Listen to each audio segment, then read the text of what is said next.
Streaming services, got it. And I'll tell you when I see it happen here. Excellent connection, it says, and we're live. Okay, welcome everyone to Climate Chat. I'm your host, Dan Miller. And let me get rid of that. I'm your host, Dan Miller, and today we're going to have a discussion about the great interview we had last week with climate scientist James Hansen. Okay, Jim is one of the top climate scientists in the world, has been telling us what's been going on since the 1980s. And the world, of course, has not been listening to what he had to say. But in any case, we had a chance to talk about a wide range of issues.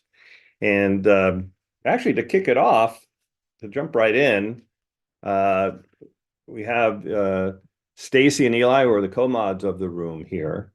And I know, Stacy, that you had a comment that you want about your question. So maybe you could just talk about that and jump right in. And if you can go on video. Well, no, actually go with Eli first because hair and makeup isn't finished yet. So. Oh, I see. All right. You did look great there on last week there. Thank you. Okay, Eli. Yeah. And also you have limited time, Eli. So what are your comments or thoughts on the interview last week? Well, I mean, just, overall, it was great. In terms of the question that I asked, I'm kind of disappointed, though I understand his answer in the sense that. What was your question? Oh, yeah. Give the context. So it was to do with given the uncertainties in actually I'm gonna have to take this call. Sorry. Okay. So Stacy, well, actually, Eric, you're here. Do you have thoughts on last week? Well, yeah, I have a specific question. So he said something about an MIT study suggesting that renewables, if you want to be 100% focused on them, are expensive. And I was looking, I'd previously looked at the Lazard data that made even with battery backup makes onshore wind and solar look very affordable. So I was wondering what MIT study was he talking about? What are your thoughts about his statement that, essentially we need nuclear, we can't just move to wind and solar? Yeah. Okay, I have to turn down my volume when I speak so I don't hear the echo. Sorry about that. My thoughts are that I don't agree with him on this one. First of all, there's many studies that show that you can have 100% renewables. Arguing that the cost is too expensive when it's actually far cheaper, or maybe an order of magnitude cheaper than the cost of fossil fuel energy plus the damage and health costs of fossil fuel energy. In other words, I don't know if this is a really good example, but your child is thirsty and you have two choices, a glass of orange juice that costs $5 a glass, or a glass of rat poison that costs 50 cents a glass. So the rat poison seems cheaper, but in reality, it's far more expensive in the long run, and wouldn't recommend you ever using it. I wouldn't say rat poison. We know that if we continue on our fossil fuel addiction, that the costs are astronomical. Cholera water or something. So if you have a choice that avoids that. Now, what his argument is, of course, is not that we should continue with fossil fuels. It's just that we can continue with nuclear energy. But I think it's pretty clear that in the coming decades, that the cost of renewable energy with 24/7, 365, not just daytime solar, which he was kind of alluding to, which is really, not really the right way to look at it, is that that cost is going to be far cheaper than nuclear. And it has, so renewables have I think three big advantages over nuclear. One is they cost less. So you give me $10 billion and ask me to, generate some electricity, I'm going to generate far more, 2 to 3 times more with renewables, including storage. And then, and again, I'm talking about 10 years from now, because the prices have dropped for battery storage about 90%, which I pointed out in the interview. And solar's dropped about 80%, wind's dropped about 60% in the last 10 years. And while they might not drop quite that much in the next 10 years, they're going to drop a lot. And so if you're building out systems, certainly nuclear, it's going to take 10 years, right? So you compare 10 years from now, there's no question that renewables will be cheaper, number one. And number two, you can deploy them much faster. So how long does it take to deploy nuclear? Now, he's saying, well, if you have modular and whatever, then you can do it faster. Yeah, of course you can. And by the way, I'm totally open to that. Like, if there exists small modular reactors that are safe and inexpensive, can be deployed quickly because they're certified as a product rather than as a location, then I'm all for it, right? Go for it. But that doesn't exist yet. It might in the future. And by the way, I'm all for researching the hell out of it. I mean, that's really no money compared to the cost of the enormous amounts of money to generate energy, to deploy energy, and things like that. So do that. And then what's the third thing? Oh yeah, people have an irrational fear of nuclear power. So it doesn't really matter what you say. Politicians are not really. And look what happened around the world, in Germany and Japan and everything, where they switched from nuclear to coal, which is coal by any measure. Deaths per kilowatt generated or whatever is like 100 to 1,000 times more dangerous than nuclear. It's like 100% certainty that it will kill a lot of people, coal, versus a tiny probability that it will cause havoc if it's nuclear, right? So anyway, so the bottom line is, I think that we can proceed at pace with renewables right now. We should put all the incentives in. We should subsidize them, because the one thing that would destroy fossil fuel energy is if you just take the subsidies away from fossil fuels, which last year is estimated at $1 trillion of direct subsidies and $6 trillion of indirect subsidies. So, which is pretty crazy. So anyway, that's some of my thoughts. What are yours? And are you still there? Oh, you're muted, Eric. If you're still there. Yeah, well, I guess I would be like the particular studies that he was talking about MIT. Like what?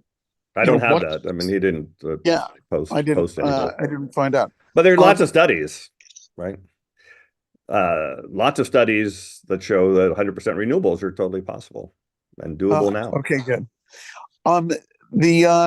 By the way, if you ever wanted to talk about this point, that things that are manufactured get cheap and practical versus things that are kind of built custom, are different.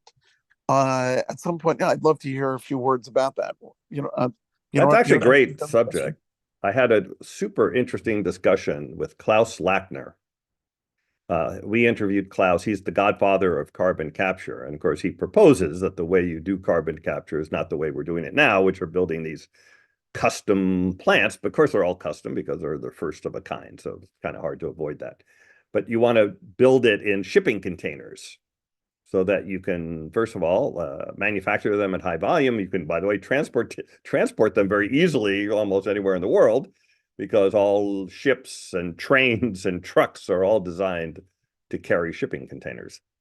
But he looked at this and he found that you could build a power plant more efficiently using even a fossil fuel power plant, using things like a car engine multiplied by 10,000 than building these big plants. And you say, well, that doesn't make sense. And the reason it was never done before is that you could never control 10,000 car engines at one time. You had a guy with, standing there turning dials and whatever, and looking at, reading meters, pressure meters and voltmeters and things like that.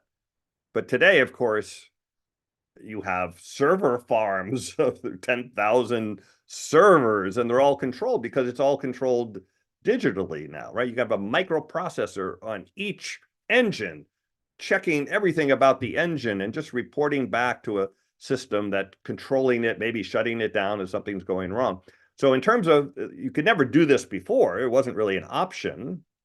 But now that it is an option, the cost of making those 10,000 engines is less than making one really big one, because that one really big one is custom, of course, and has incredible tooling to do it. All of the R&D, you have to do it for each one, right? So one huge, or maybe you're building a few of these, 20 plants around the country. But so each one needs so much, all of the base engineering is written off over very few items, number one. And then, of course, you have all the customization and, the siting. And one reason nuclear power is so expensive is that each one is a new building, right? And building costs are going up over time. But you take a look at solar are just panels, and they're all kind of the same. I mean, they're not exactly the same, but I mean, they're interchangeable. And therefore, you can just have a machine that makes more and more panels, and that will get cheaper over time with roughly 20% drop in cost for each doubling of volume, which is Swanson's law, if I remember correctly. So that's the big thing. And so in general, it's cheaper nowadays because we could control them digitally using computers and things and internet and all that stuff. It's cheaper to make a lot of something smaller that can do the job of something bigger. And that is very true for carbon capture. And Klaus talks about it in our interview, which you can see at the Climate Chat homepage on YouTube. And so it's a pretty important issue, I think, actually. And which is that's why if nuclear is going to become successful, it has to, I mean, it's reasonably successful as it is, by the way. I mean, a lot of Sweden, I didn't he point out that in Sweden, they went to net zero quickly by just building 12 nuclear power plants and getting the job done and not worrying about all the rest. But making nuclear power small and modular will greatly reduce the cost in many different ways. Obviously, it won't be a custom build every time. That's very important. But also, all the siting and everything like that, it'll be like you just installed a boiler in a building or something like that, as opposed to building this custom building just for each and every site. I don't know. It's just a lot easier all the way around. Bespoke power plants. Yeah, go ahead. Bespoke power plants. As in everything is a custom conjuring from obscure arts. There's Stacy. Hey, hi. Yeah. Yes. The bespoke nuclear is hilarious. And I get it's, and I will learn more about this. I've made a new friend who is in decommissioning, so I can get better versed on nuclear, and because it's one of those that I understand the draw, but the amount of I think he said something to the effect of, it's never going to pencil out to boil water by nuclear. It just doesn't. It's the same sort of thing of hydrogen motor vehicles. Let's be fair. We do actually need to boil water, and we need heat for industrial applications, cement and steel and all those things. And nuclear actually can do that. It generates heat, right? And then we turn that into electricity. The thing about solar and wind is they generate electricity directly. It's one reason they're very efficient for electricity generation, but it's also one reason why they're very inefficient for things like cement and steel. So now you have to take the electricity and turn it into heat. There's a bunch of interesting technologies coming down the road, like industrial heat pumps and things like that, which are good at turning electricity into heat at lower temperatures, up to 150 degrees Celsius, which is really good for food processing, making soups and things like that, whatever. And actually carbon capture needs only 120 degrees Celsius heat. So for those kinds of things, it could be very effective. But cement and steel, which requires very high heat, there's things like arc furnaces, which again, are trying to be efficient at turning electricity into heat. So there are a lot of things, but nuclear, even its heat generating capability, it could be very, very important if it can be made cheap and safe and small and modular so that it's easier to transport. It has to be. I'll tell you one other thing I fear about nuclear power, which I've never heard anyone else talk about. We're not doing a good job of addressing climate change. It's probably going to be true that at least in some places, people are just going to leave. It's going to get so bad one day, in a particular day. I'm not talking about just sort of years. A particular day, there's a flood, the fire, the whatever it is, and the heat gets too hot to survive. And people just walk off the job and leave, get out of town. Now, what kind of energy would you rather be generating in your local place there? Wind and solar, where they just walk away from the wind and solar, or a nuclear power plant where everyone just leaves, goes up. And so, sort of getting towards the Mad Max kind of thing of the world. But, I think that I'd rather see wind and solar in that situation. So anyway. Let's see. So okay, I can. Are you back there? Yeah, yeah. So so the question that I asked him was whether, given the uncertainties about amplifying feedbacks, and also the fact that his paper was kind of talking about the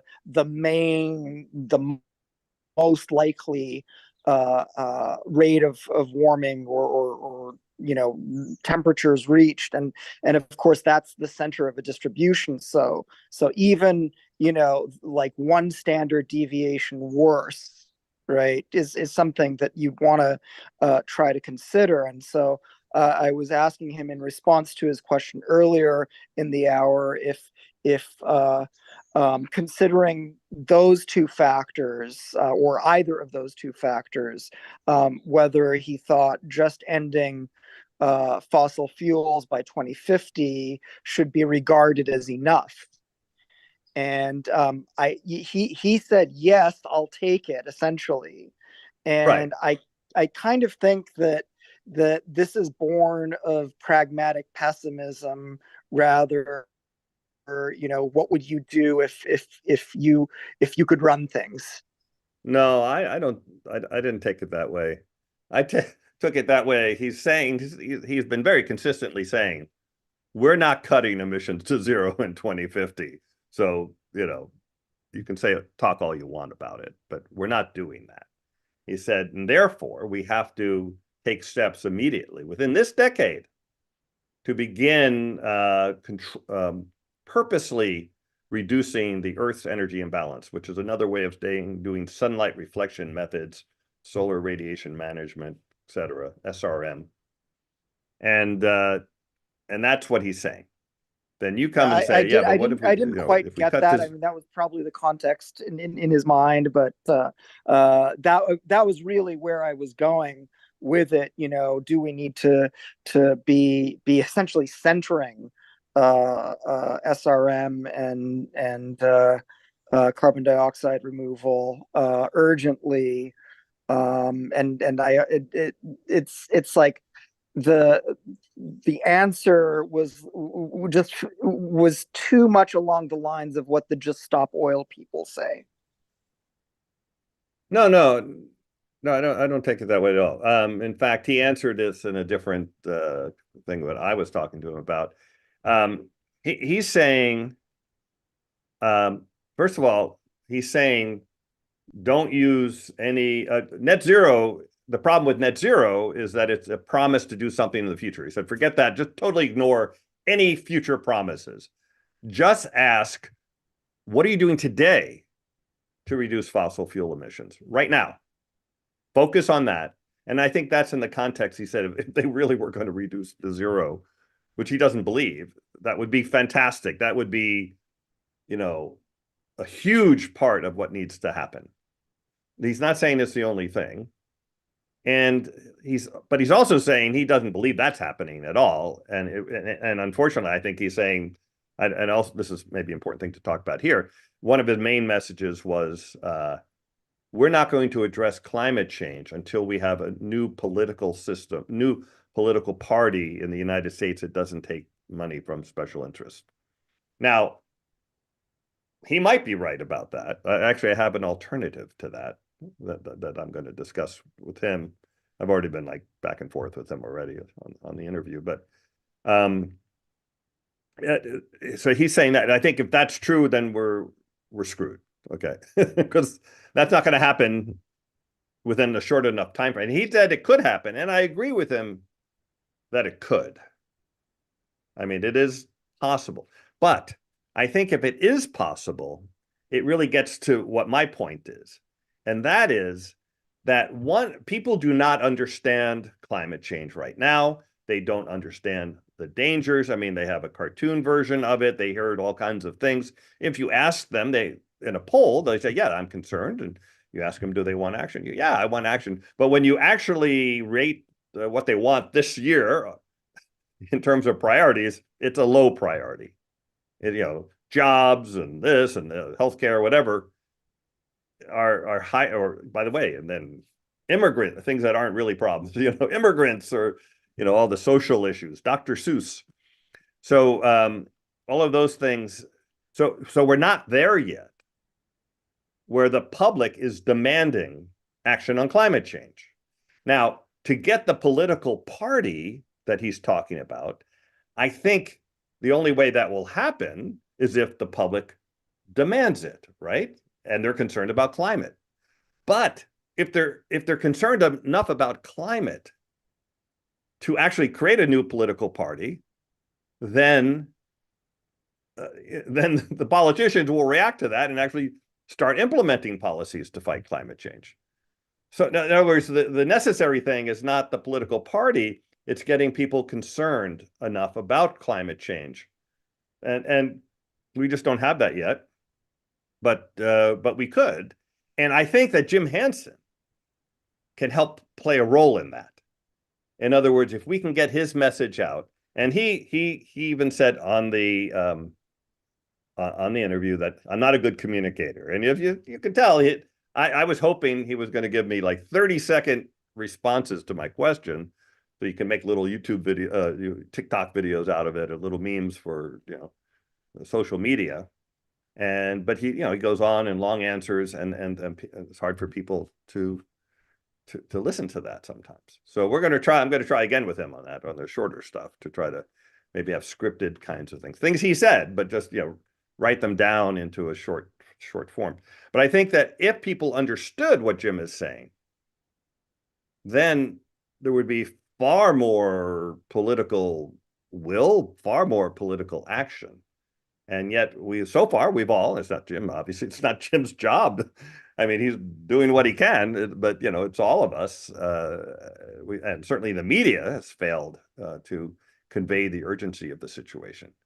And anyway, so I don't know, did I kind of rambling there, but did I address some of what you're talking about? No, definitely, I think so. And on that's if it were like a long form, engaging discussion, I would have gone in on the same issue of that you just were touched on, of creating another political party, and it's probably more strategic to create a voting bloc that is committing to voting on climate as its top priority, and will drive both parties in the direction of substantive action, and make that demand, with the threat that now we have an organized voting bloc that could form a party if they don't.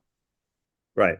There's been people who have said that they believe that 2028 will be the first climate change election in the sense that it will be the first election where if you're not a candidate who says you're going to do real action on climate, you won't be able to get elected. And the reason for that being that between now and then, there's going to be a lot of shit hitting the fan, a lot of climate destruction that will be clearly climate focused. And we'll also know far more about these tipping points that are coming close. The West Antarctic ice sheet will probably understand by that point that it's already past this tipping point. It's going to wipe out all the coastal cities in the next few hundred years, so a little longer time frame, but that there are particular tipping points like AMOC collapse that could lead to these cities being wiped out this century, that kind of thing. So we'll know that, and then people will be, wait, we want to do something, and then and then the ones who are the deniers will, after a while, they'll lose their support. But I think that's why I say that the number one thing you can do to fight climate change is to talk to everybody about climate change and talk about your concerns about it, and tell people that you've heard there are solutions we could implement if only the government would get serious about it, and which it hasn't done yet. We could get, make the effort of organizing such a voting bloc for this cycle. It's probably not too late because the primaries haven't started, but it would mean like gearing up with a real organizing campaign pretty soon. But it's not going to work this year. It's Biden is the progressive candidate, and they passed the Inflation Reduction Act, which is sort of a climate bill, but however, it's not really a very serious climate bill. And he also is approving fossil fuel infrastructure project, which is not allowed if you're serious about climate change. So there really isn't much happening on the climate front under this administration, and this is the progressive administration, right? So something else has to happen so that the progressives, so you have an alternative that actually will have climate action. I do think that next time around, by the way, the one time I spoke to President Biden, he was vice president at the time, and it was at a gathering, not too many people there. And at the end of the process, the end of this gathering, it was a fundraiser for another candidate. We got to ask him questions. I raised my hand and I asked him, why isn't your administration doing more for climate? And he looked at me and he said, "Oh, you're one of them." So back then, keep in mind, Al Gore was vice president under Clinton, and they did nothing for climate. And Al Gore knew all about climate then, right? He had studied under Ravel and everything he did later about Inconvenient Truth. He knew then, and yet did nothing. Biden was under Obama, and I just mentioned, he saw me as an outsider because I was pro-climate action. Obama was a fantastic orator about climate change. He sounded great and did absolutely nothing on net to help fight climate change. In fact, he oversaw the greatest increase in fossil fuel production in the history of the United States and was proud of that as part of his all of the above energy policy. So far, and then we had some Republican presidents who, officially didn't care about climate change or derided it, said it's a hoax. And now we have President Biden, who again talks if you listen to what he says, we have to do all this stuff with climate change, but he's then still signs, new fossil fuel infrastructure, which is, it's not consistent with actual action. So we're not there yet. We're not going to be there probably in 2024.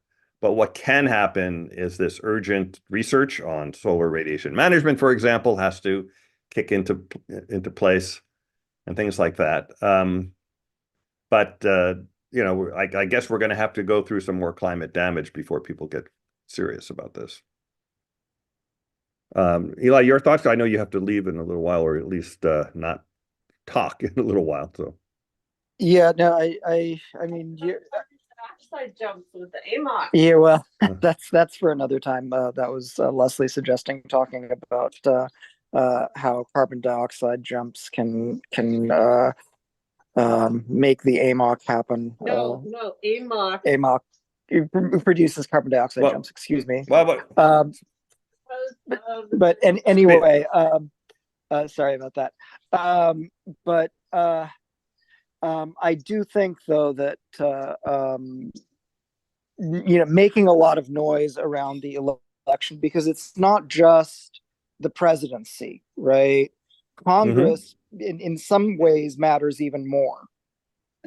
And again, holding the Democrats' feet to the fire and creating openings, maybe not this cycle, but even in the midterms, for any Republicans that want to, outdo the Democrats on climate, even if they're horrible otherwise, which they probably will be. That's a reality we need to create. Actually, abortion might help us on that, because people will vote, for abortion policies in this coming election and against anti-abortion candidates, since most Americans, by a wide margin, care about that. And the elections since the overturning of Roe versus Wade shown that there's much more strength in Democratic candidates who tend to care more about climate. So that might help as well. So in a weird way, maybe the Supreme Court is helping the climate situation. We'll see if that pans out. Though that argues even more that making climate really prominent during the Democratic primaries is something really important, because there are a lot of Democrats who are just not so great on climate. Okay. The only thing I would say to that is I cannot fathom the Republican that would be better on climate. I have, if you have an example of a Republican who, and I guess it's words and action, because we had the Obama and we had, I don't know, I think Trump did actually something positive. I don't know, but he signed 45Q. But he also pulled us out of Paris. So I don't, like he's just, yeah, if I'd rather have Obama again, even, but like it just, yeah, for 8,000 reasons. But I am not aware of the Republican at the national level who is better on climate, period. By the way, let me do a few announcements here. First of all, I want to dedicate this particular episode to my dad, who passed away last week. As you know, I was in Toronto a lot last month or so as he was ailing, and he lived long. He was 92. He was a really interesting guy. He worked on the X-15 rocket engine. He, along with his company, developed the world's first cordless phone long before there were regular cordless phones. Worked on the first biometric identification system, electronic biometric identification systems. And there's actually a little cameo appearance of his device in Close Encounters of the Third Kind, when you see them go into the control room and they put their hand on something to get in the door. That's his device. Very interesting guy, and had a long and interesting full life. And so I want to dedicate this show to him. If you're in really Clubhouse, please join us on Zoom by clicking on the link at the top of the room. We'll go check to see if there's comments there. Maybe if you have questions, you can do that too. And as Brian has just done, if you do want to speak, please raise your hand in the Zoom. That's how we'll do it. Also, I want to announce, by the way, we're on YouTube Live. Please subscribe and click like. You're supposed to smash that like button, as they say. And also, we have two really interesting interviews coming up very soon. So today is New Year's Eve, and Merry Christmas to everybody. Next week will be New Year's Eve. We'll still do another discussion show. But then starting in January 7th, we have Peter Ditlevsen, who is one of the co-authors of that paper on AMOC collapse.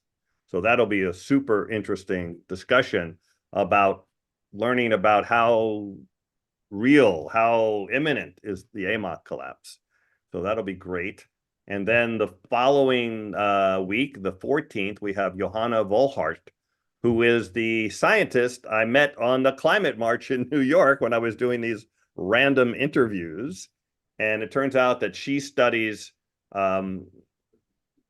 public protests and how effective they are. So we'll talk about that. And supposedly right before we interview her, she's going to a conference where it's going to discuss that in relation to climate. So we'll have an interesting discussion about general, how effective are protests, what kind of protests are effective, and do they change public perception? Do they change policy? That kind of thing. And then we'll have some specifics on climate as well. So those are two upcoming. And if you have suggestions for other interviewers, other people we should interview, please email me, climatechatclub@gmail.com. And if you have contact information for that person, that would be very helpful, of course. Anyway, so those are the announcements. I don't know what else I might be missing. But with that, we'll get back to that. We'll probably repeat those later. And Brian, welcome to Climate Chat. And Dr. Brian, you can unmute. You have your hand raised. We'll give you another moment to do that. And you can also start your video if you want. All right. Well, that's not, let's go to... Well, I can chime in on my thing now. Wait, say again? I could chime in on my thing. Yeah, why don't you go ahead? Okay, so my Hansen thing, well, first, we were pressed for time. He did go on much longer. We didn't even get, the host is on. What is that? Oh, that's, I got to ask to unmute. Okay, I did that. Oh, I did ask. I have to do that and ask to start video. Try to unmute, Brian. See if that works. Still not working? Oh. Yeah, ask to unmute, ask to video. Yeah, that's weird. Might have to go out and come back in. I don't know about that on Zoom. Don't know what's going on there, Brian. Yeah, Brian, I mean, we've both tried, so maybe just come back, and because Eric didn't have any issues. Yeah. Well, you know what? Tell you what, Brian, hold on a second. I'll just make you a co-host and you can. Okay, now try it, Brian. Let's see if that works. If it doesn't work now, you gotta leave and go back in because. So, okay. Anyway, Stacey, go ahead. Okay, so my thing was about the U.S. is the problem. Hey, it's the U.S. The U.S. is the problem. We have emitted more than anyone. I think China is up to like 1990 levels now of cumulative emissions, because that's the thing. This stuff doesn't go anywhere. It's still all there. So it's not like, oh, well, this year we're lower than China.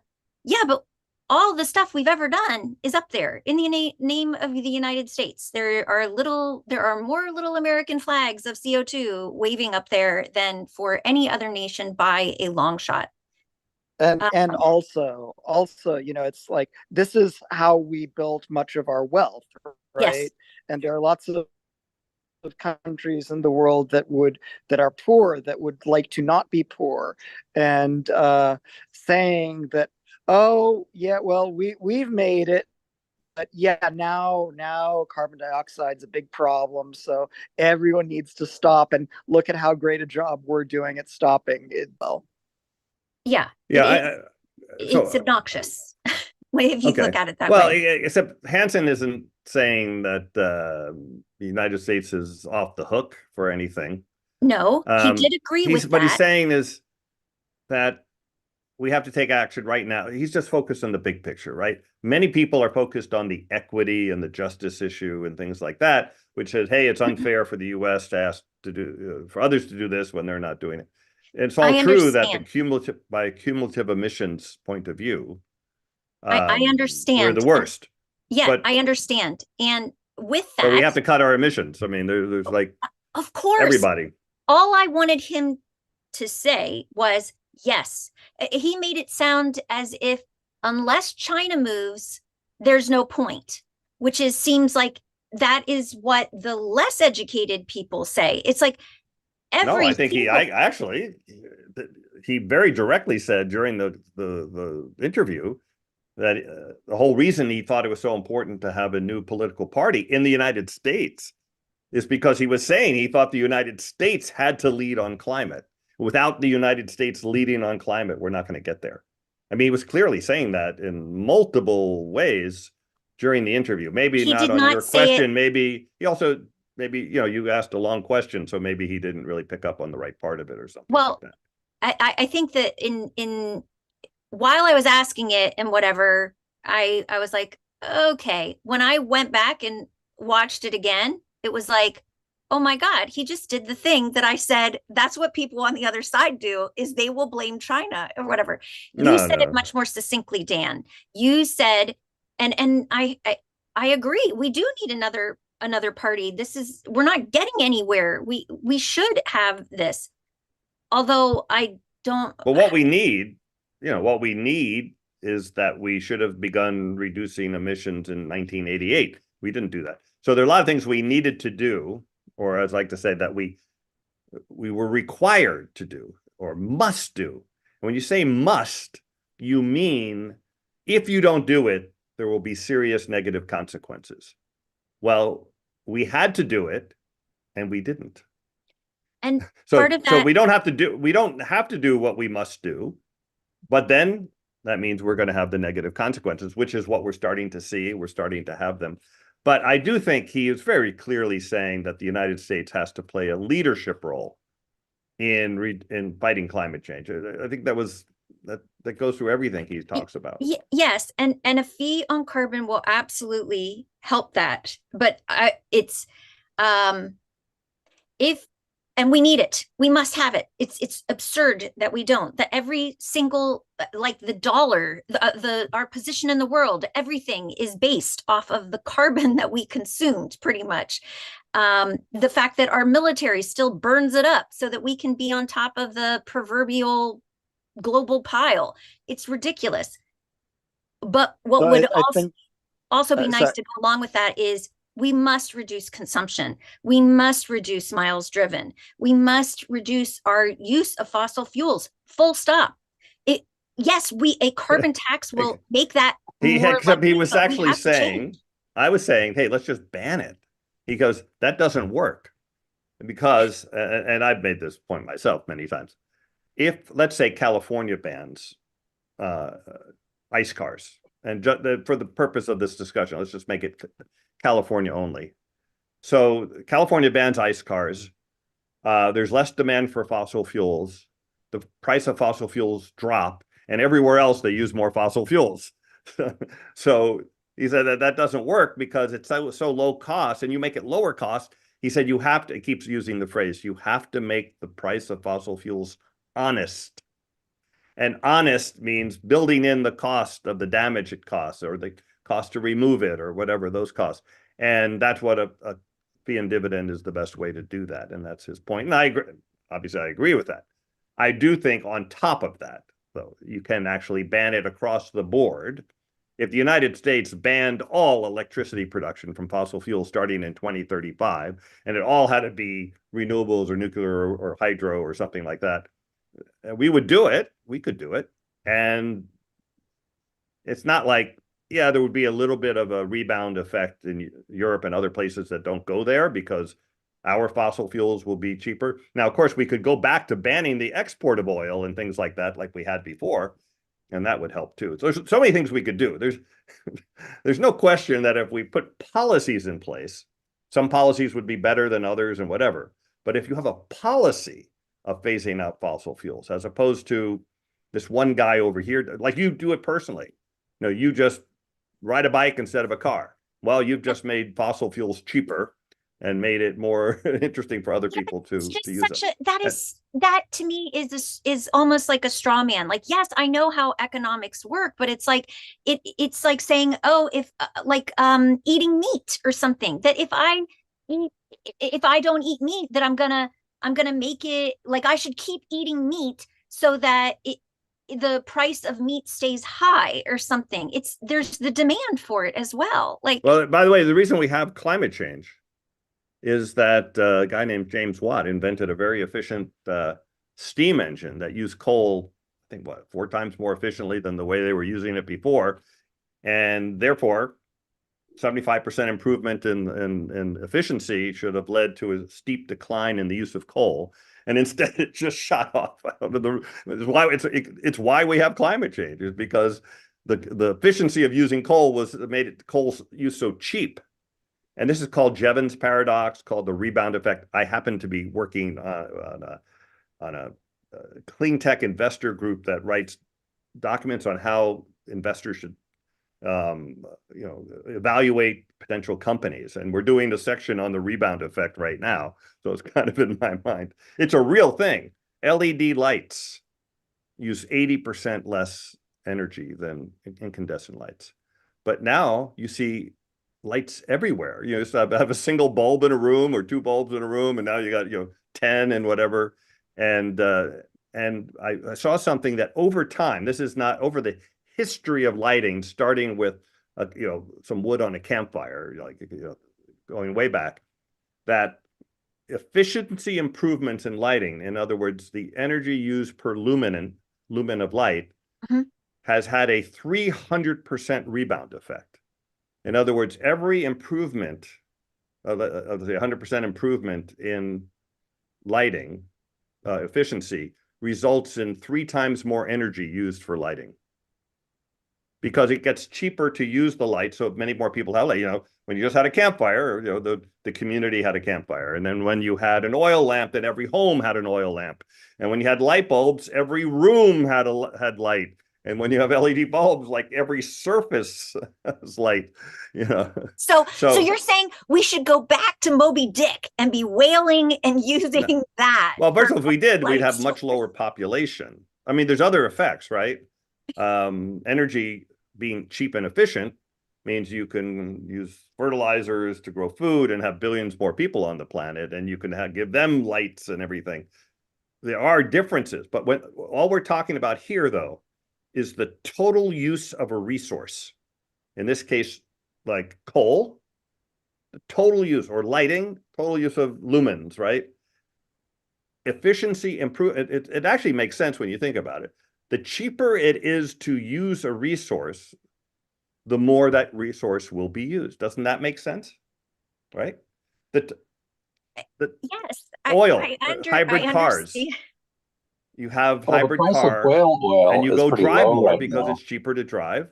Plus, if the cars are cheaper to operate totally, right, then more people can own cars, and that's what happens. So efficiency improvements on their own, if they're driven by policies that bring, like, a tax on carbon, if you get efficiency because of that, that's pretty good. That holds, because the price change came from the policy, not from the efficiency, or the price change, the tax offset the efficiency benefit. But if you just have efficiency improvements on its own, that increases the use of the resource, the coal, the oil, the natural gas, whatever. So we shouldn't have electric cars, because it will just mean more driving. No, because there's something you can do. And that is, you can replace. See, we don't care about transit. So electric cars will increase the use of electricity, especially since they'll be so cheap. Yeah. But we don't care about the use of electricity. We care about the use of fossil fuels. So if you have, instead of spending your time focusing on efficiency improvement, which you should, still a good thing, spend your time figuring how to swap out clean energy for dirty energy. And once you do that, that's a real change. Swap in. Again, still have more. By the way, almost all of the renewable energy we have developed so far, which is a tremendous amount, almost all of it went to increased energy usage from all this efficiency that we're doing and everything else we're doing. The population and the is growing also population and things. No, but it's more than that. It's like your home. I mean, my home has a 200 amp circuit on it, which is probably very typical now for most homes, especially going to have an EV charger, which has its own 100-amp service, right? But homes used to be 100-amp services that was a lot for a home. And then, before that, 50 amps was a lot but now you got your dishwashers and all your stuff and the heaters and So the energy is increasing per person. By the way, one place it hasn't is in per capita is in California. And the reason is that like 30 years ago, California passed some energy efficiency stuff. Well, yeah, way before climate change was a big thing and everything. And I met the guy, and I can't remember his name, but the guy who did this, who led this, it became kind of famous in California. And so California had building codes that required fluorescent lights because they didn't have LED lights and things like that. Mhm. And California's energy use per capita just stayed steady while the rest of the country went up 50%. So regulations really do help and things like that. Hey, let's move to Brian. We waited a long time, Sure. and we'll mix it up, and we'll come back. Hey, Brian, welcome. Let's see if your thing Yes, works well, I here. just wanted to say, in honor of your father, Dan, who worked on the X-15 program, that the X-15 was the inspiration that I used to produce the winning entry for the original X Prize, and that was for space tourism. I proposed it to Paul Allen and said, look, the X-15 achieved everything this prize needs to achieve, and it could be done, for space tourism and all the other activities. And then later, Burt Rutan ended up adopting our architecture. So anyway, it was Wow. in honor of the X-15 that it later, I think that architecture later resulted in the winning entry for the X Prize. So And I was just wanted involved to in the X Prize back then, and Oh, that's helped raise great. money for the prize, and was there for both launches. Yeah. And Well, people don't know that everybody, both times they almost died. The quick story is on the first, you had to go the X Prize that people don't probably even know what the X Prize is. It was a prize, and there's many new X Prizes now, including carbon removal and ocean cleanup and things. But the original X Prize was a privatization of space, in that you had to launch a spacecraft twice in 2 weeks. With it had to be able to hold 3 people, but you only needed 1 person in it. You had to have the weight of 3 people in it, and you had to do it twice in 2 weeks by a certain time frame. And if you did, you won $10 million prize. And Burt Rutan's team won it. But on the first launch, this is a spacecraft that kind of bends like a shuttlecock to re-enter the atmosphere, and the guy pushed the button to do it, and it didn't work. And he's gonna like burn up in the atmosphere, and he keeps going, trying it out. Very cool and collected guy, amazing thing. And then finally, a backup switch or something like that worked, and then the thing got in the right position. So he didn't die. That was fine. And then on the second launch, within 2 weeks, they went up, and it started spinning out of control, really, like a barrel roll.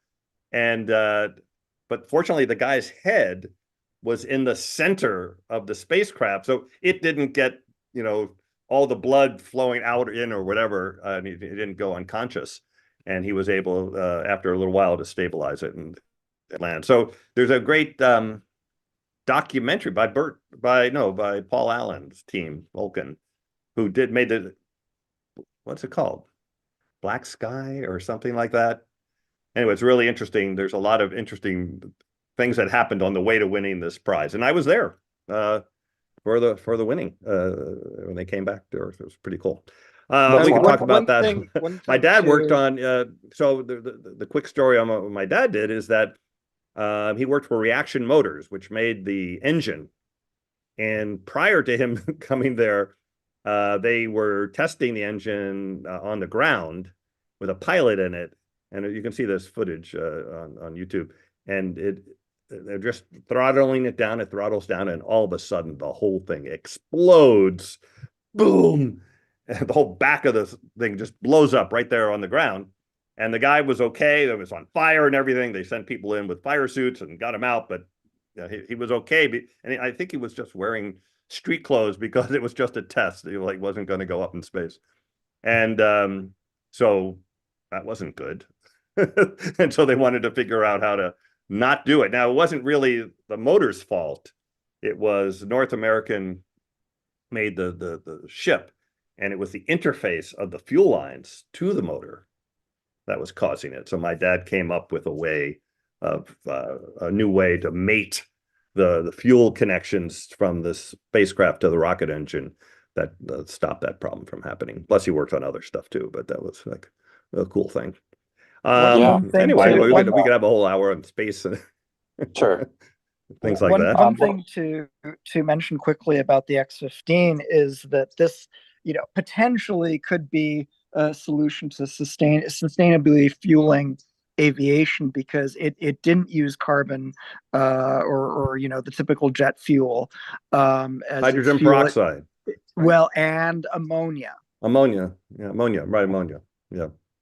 Yeah, no, that's key. That's a good point. And then on the comment on the, it's clear that we've got to overbuild solar and wind to enable, that predictable and rising price on fossil fuel to be implemented while still meeting energy needs and encouraging less energy. So, yeah, I think it's clear what needs to be done there. And I was glad to see Hansen supporting the predictable and rising price on carbon as a carbon dividend.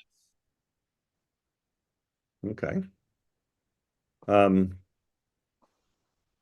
I'm just checking the comments on YouTube to see if there's any questions.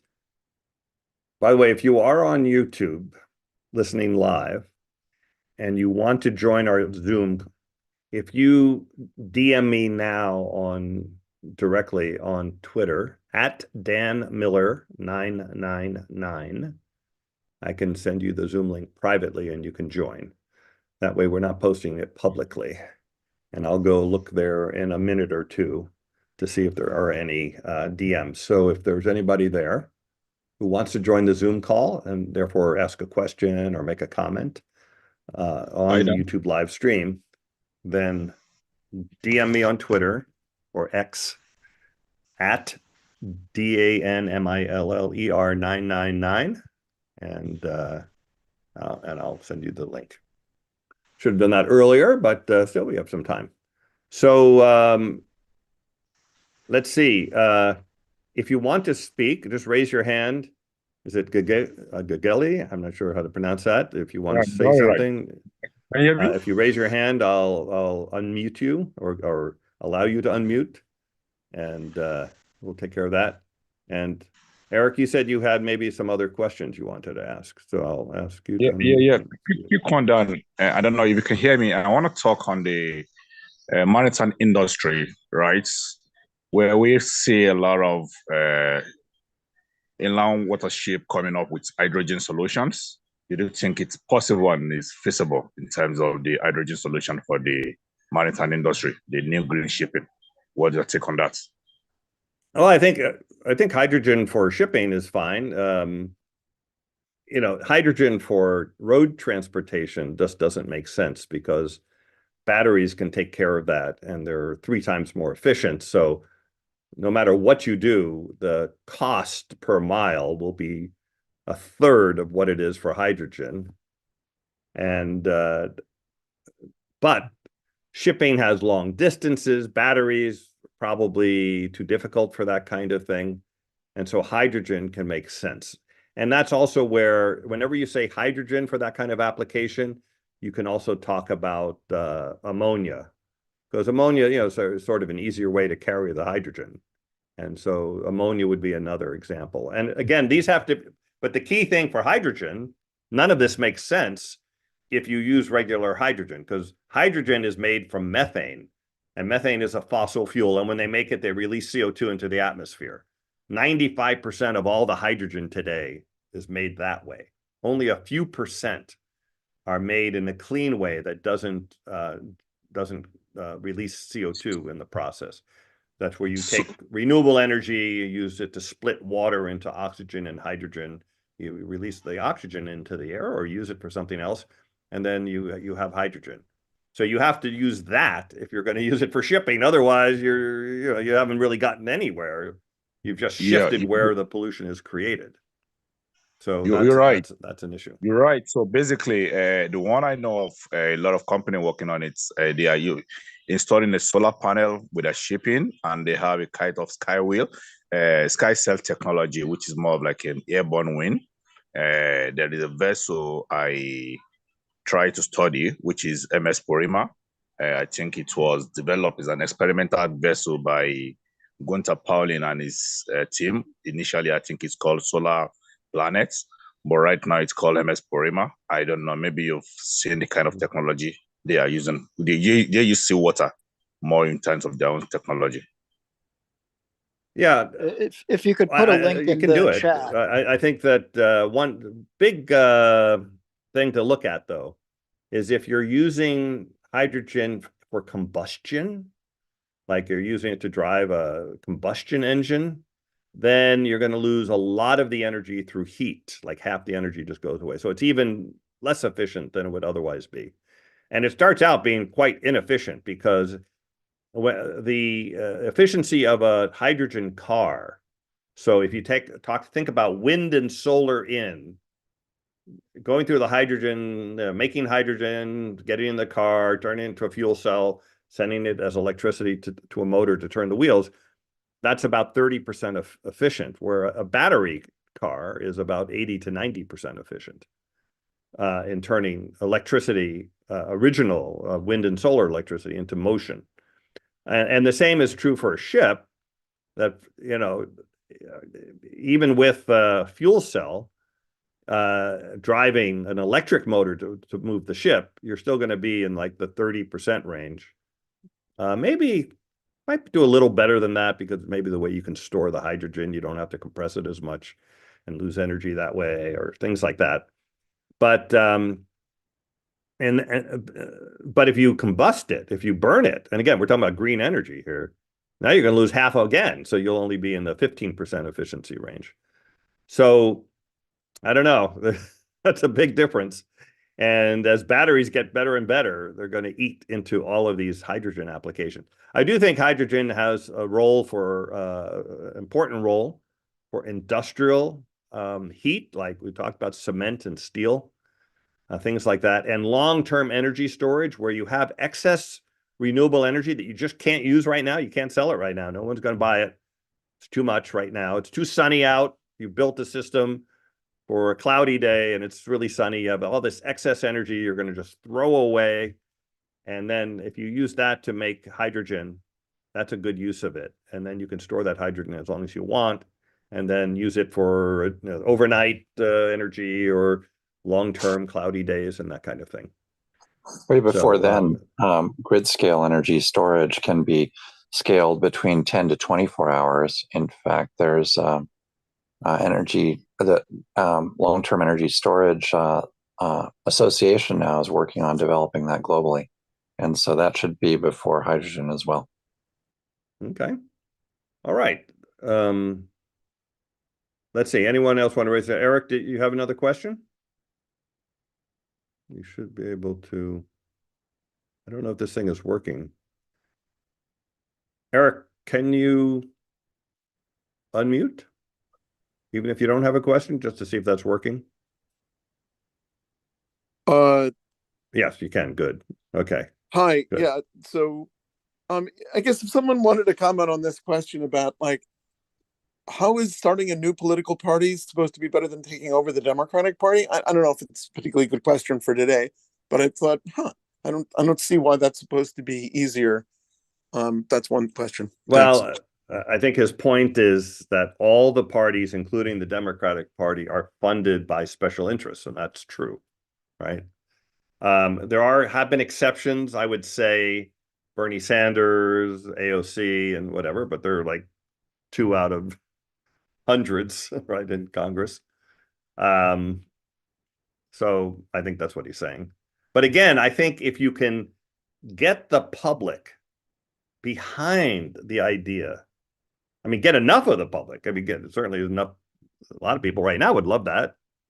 In fact, it's again one of those things. If you ask in a poll, would you like to have a government that doesn't take money from special interests? Sure, 80% of the people would say yes. but that doesn't mean they're going to do anything about it or vote about it. They don't, it's not high on their list of priorities. But if climate becomes high on their list of priorities, enough so that they would vote for a new political party, then they also have enough political power to cause the current parties to take action. And in either case, you're better off, right? I mean, to the point we can get people to pay attention to this, the biggest catastrophe that will ever face humanity, except maybe going back hundreds of thousands of years when we went down to almost extinction. And because we know we all actually evolved from like just a few individuals we know from DNA. So we know that the human race almost collapsed and then came back. But putting that aside, this is going to be the biggest thing ever. And we're doing nothing. We're doing nothing. And that's crazy. But it's crazy not for scientific reasons. I mean, we know all the science we need to know. And it's also not because we don't have solutions. We have plenty of solutions. We have great solutions available right now. We have great solutions that are coming soon. No problem on the solution side. What's missing is political action, regulations, policies, price on carbon, on and on. I mean, so many simple things you could do, but we just choose not to. We just choose to ignore. Or as Kevin Anderson says, we are choosing to fail. It's a choice. We're making that choice. We are choosing to fail. Now, there's no reason we need to choose to fail. We could actually choose to succeed. I suggest that's a better approach. But so far, that's what we're doing. Anyway, anybody on stage want to, let's see, I don't see any Twitter messages, so I don't think anybody on the live stream wants to join. And again, if you're on Clubhouse and want to join, let me just look at Clubhouse here. James mentioned ranked voting. And James Hansen mentioned ranked voting, and presidential candidate Andrew Yang actually helped to establish the first two states with ranked voting, and that is Alaska and Nevada, which was passed just in the last few years. And he's also suggesting the Forward Party as being an alternative. And I think he estimated the cost to actually enable ranked voting in those two states was around $18 million. And with a budget of a couple $100 million, that it would be possible to get most of the states in the union to adopt ranked voting, which would enable the additional parties that Jim Hansen referred to. So I'm surprised because you would think that both political parties. Well, by the way, we have ranked choice voting in Oakland, and I'm actually friends with the first Asian American woman mayor of a major city in the United States, and she won. And she didn't come in first, or she didn't even come in second, but she won on the ranked choice voting. There was a guy who people really didn't like. He was like the Trumpian kind of guy, whatever. But he had a lot of support, but not majority support. And so he didn't win outright. So and then I can't remember how it worked, but it kept clicking down the way. And then she ended up with the majority vote to ranked choice. And it would have been a totally different outcome if they didn't have that. And it's the way to do it. You get to vote for who you like the most without worrying if that's going to help the other guy win, because you get to pick the first person you like the most and the person you like second and third. So if your person doesn't win, they're just eliminated, and now your second choice becomes your first choice. And if that person, well, you're a third choice. So you never are giving your vote to the bad guy, even though there's like, maybe you don't think this candidate has a chance to win. And that will give candidates like Jean Quan a chance to win. Exactly. So getting more states to adopt that is fairly affordable from a cost standpoint. And it's something worth exploring further. I encourage the podcast of Andrew Yang, I think, discusses this in greater detail. And there's a friend of mine, Reed Hunt, who was a former FCC commissioner a long time ago, I think under Clinton or something. And he has pushed and has successfully pushed, I can't remember what it's called, but it's a way to turn the presidential election into a popular vote. You just need a majority of the Electoral College votes in the states that pass this law. And the law is they give 100% of their votes to whoever wins the popular vote. And once more than half pass that law without changing the Constitution, we get ranked choice voting. And it's very close. It has, I think it's 2 states away. I think you're referring to the National Popular Vote Interstate Compact. Yeah. And that's the thing that would essentially make the Electoral College go away. I don't think it doesn't gets make it go away at all. Doesn't makes change it- the it makes it Constitution. nullifies It it. makes it It- irrelevant, but it doesn't make Yeah. it go away. It And just to be means clear, that whoever wins the ranked choice popular voting vote is gets not- more than half of the Electoral College votes automatically, and they win. and just to be clear, ranked choice voting isn't the only, way to try to make a split resistant voting system. There may be better ones. If they ever want to, I can pull people in who really, really think about this kind of thing. If you ever Sure. care. Yeah. Yeah. Well, it's important to climate. I'm not sure it's the essential thing, but it's an interesting thing to bring up and talk about, though. And just to clarify, the popular vote winning the presidential election is maybe just a special case of the ranked choice voting, since you could have more than 2 presidential candidates running at a time.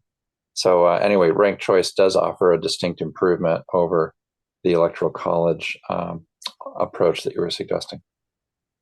Well, no, these are 2 separate things, right? Yes, Because they are separate. you don't need, well, let's see, how would that work? You could have ranked choice in a state for Yes. the presidential election. I think you could, I guess.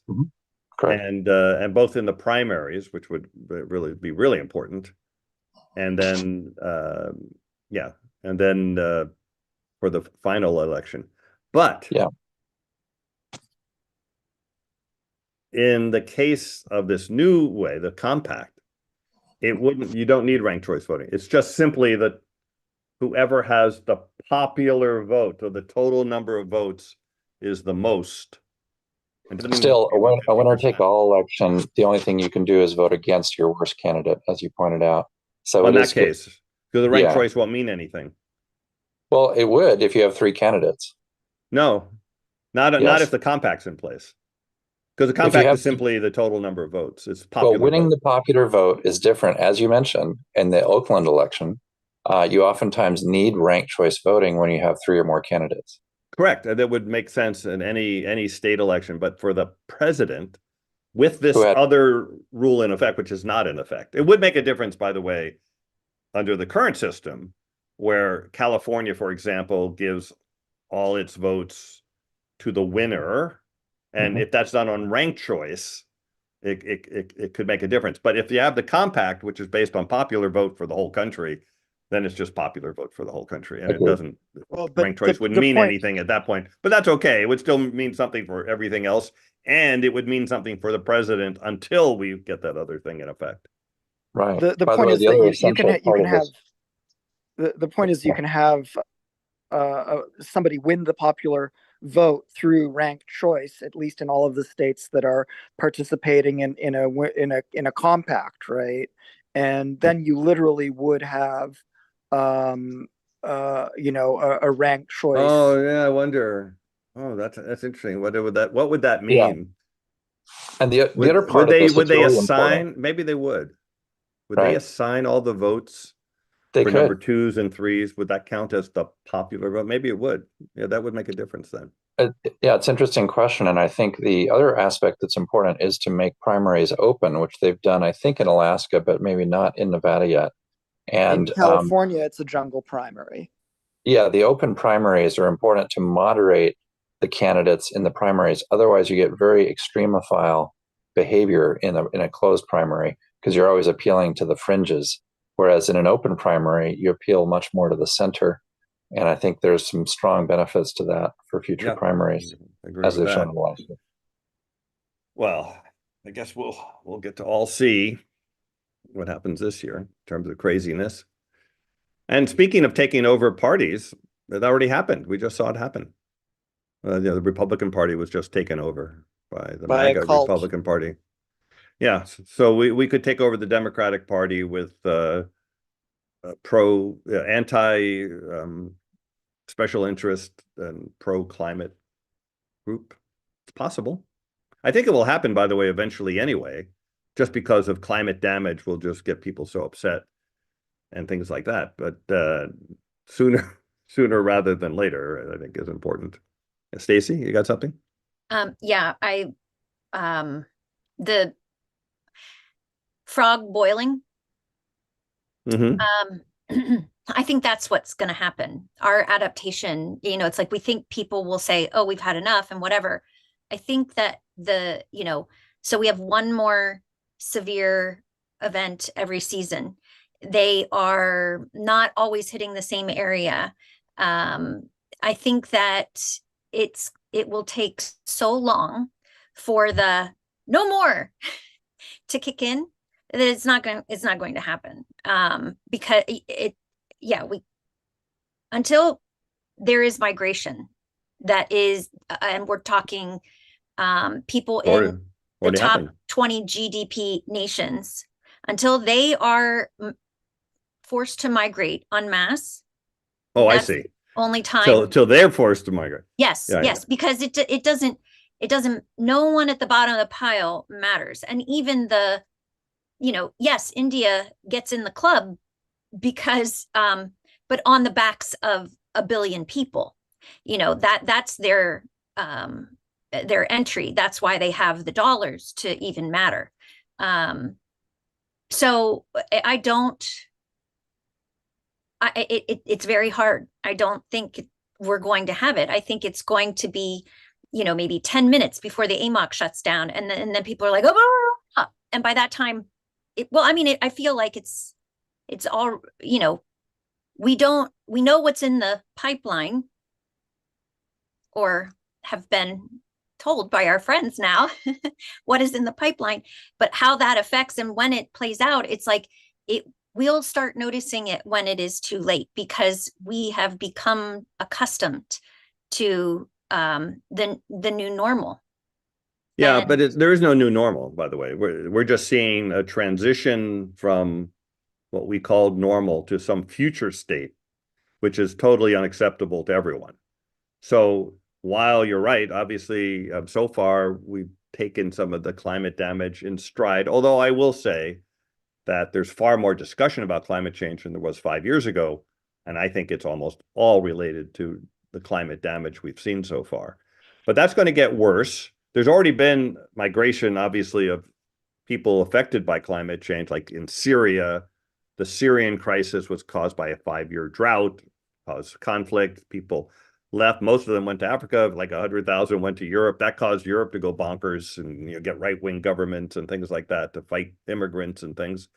And the U.S. is facing the same kinds of pressures and things. The issue but we're going to see a lot more. Talking. We're at one point that the damage we saw so far was sort of 1 degree warming damage. And all of a sudden, within just a few years, we're switching into a 1.5 degree realm. And it's not just 50% worse. It could be 10 times worse in some factors and things like that. And so we're going to see more dramatic damage that will be clearly linked to climate change, because these will be things that never happened before. We're floods that never happened before, and not just an inch more of rain.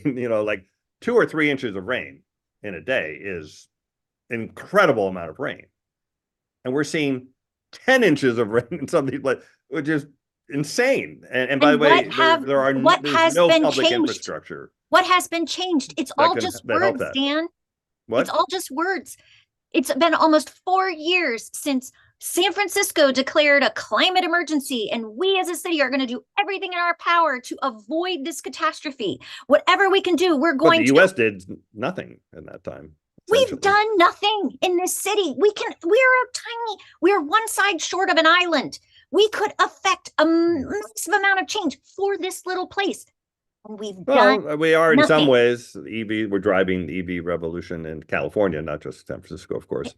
There's things that are happening here. I mentioned we're far more efficient, and the rest of the country is catching up with us there. I think, as Hansen's saying, is that doing it at the city level is great. Doing it at the California is great because then other cities and states copy and you spread the word that way. And then once all the countries doing it, then the national is doing it by default. But we still need the national government to take serious climate action. And if we don't do that, it's just not going to work. And I think Hansen's saying too, that's why he says you need the new government. He can't see anything happening as long as fossil fuel companies get to own the politicians. And that's kind of true. But there does get to a point where if you can't get reelected, even with the fossil fuel money, then all bets are off. And so we might get to that point as climate damage. Well, two things.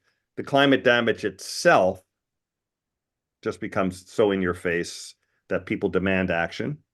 And the second thing is if we can make the public aware, which we haven't done yet, of what's coming down the road. If we can get them to understand what Jim Hansen is saying, which is a hard task, if we can get the public to understand and accept that this is what our future is, unless we take these steps, you put those two together, and I think by the way, we will get action at some point, right? It's not going to be like it is now in 2030. I can promise you that. I mean, shit will be hitting the fan right and left. And one prediction I've made, I haven't heard too many other people talk about, is for sure we will do sunlight reflection methods to fight climate change. And the reason we're going to do it, even though it's a taboo subject now and people think it's a terrible idea, screwing around with the climate. Why would you ever do that? We should have thought about that 150 years ago, but okay. But the reason we're going to do it, it's that it's the only thing we can do now that a politician will be able to say made a difference in a year or two. Everything else we do in terms of cutting our emissions and taking CO2 out of the sky, that will have impacts 20 to 30 years from now. And politicians, I mean, they might do it because it sounds good or something, but it's not going to change the impacts that are hitting us at a daily basis at that point. They won't do it. They won't do it if it comes at a political cost, unless they're like leaving office. What do you mean about cutting emissions? No, what do you mean by that? Just won't do what? Anything that is good, but well, why not solar radiation management? That will it's scary. They'll get voted for, right? Because they did something. They stopped the bad thing from happening. It will be a long time before people understand that. It's scary to people. Oh, it is, but they're not scared. Well, by the way, the interesting thing, I've known Jim Hansen a long time, right? 20 years maybe, or 15 to 20 years, something like that. When I first met him, he was a scientist. He thought, hey, you explain the science to people, and once they understand, then they're going to obviously act because they know how terrible that's going to be otherwise. And so, of course, then he realized none of that's going to happen. And now, when you talk to him, and even in his writing, he says, well, this is what we have to do. And we'll do it when things get bad enough. Like he can tell, he knows that no one's listening to the science, to reality, and they're all driven by politics and everything else. And so it's interesting to see how he's evolved. I mean, he's also evolved into supporting carbon capture and solar radiation management. I was, doing carbon capture not maybe when I first met him, but soon afterwards, and just talking to him about that all the time. And he would, no, I don't think so, whatever. He was kind of, he just said, we have to just cut our emissions and things like that. But now he knows it's too late for just that. And so he's actually supportive, even though he thinks it's too expensive right now. But he knows that we have to do it eventually. Let's see, who else is here? We're getting up. We probably should target like 11:30 here. It's sorry, just one other question. Carbon fee at $50 a ton, is that the generally accepted starting point? Or well, when I first got involved in it, it was $10 a ton to start, but going up $10 a ton every year. So in 10 years you get $100. But we should have done that 10 years ago. The fossil fuel industry, believe it or not, supports fee and dividend. They really do. At what price? ExxonMobil officially supports fee and dividend, but they have a little special version of it. They want to start at $40 a ton. Wow. That's even more than $10. That's great. But the amount they want to go up every year is not $10 a ton. They want to kind of go up the rate of inflation or something. So they never really want to go above $50. $50, if you propose a $50 carbon fee to the fossil fuel industry, they would jump on it. All of their financial modeling already assumes a $50 fee. They're fine with that. They can operate and keep making fossil fuels forever at $50 a ton, which, by the way, is roughly speaking 50 cents a gallon of a tax. And there's more tax on gasoline today than that. So you just be adding a little bit to it. So they're gonna. So they're fine. They're fine with that. And they proposed an alternative fee and dividend system.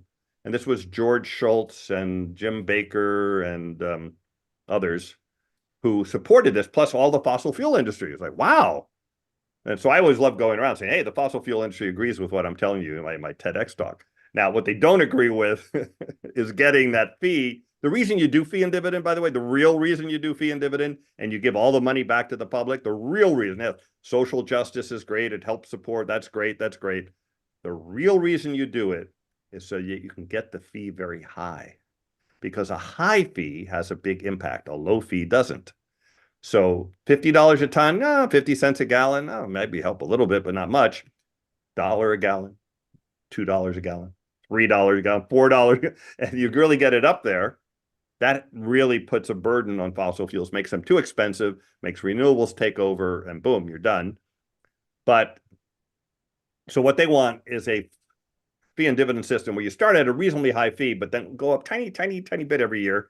Whereas the regular one, hey, let's start at $40. That's a good idea. We'll borrow that from you. And let's go up $10 every year and go $50, $60, $70, $80.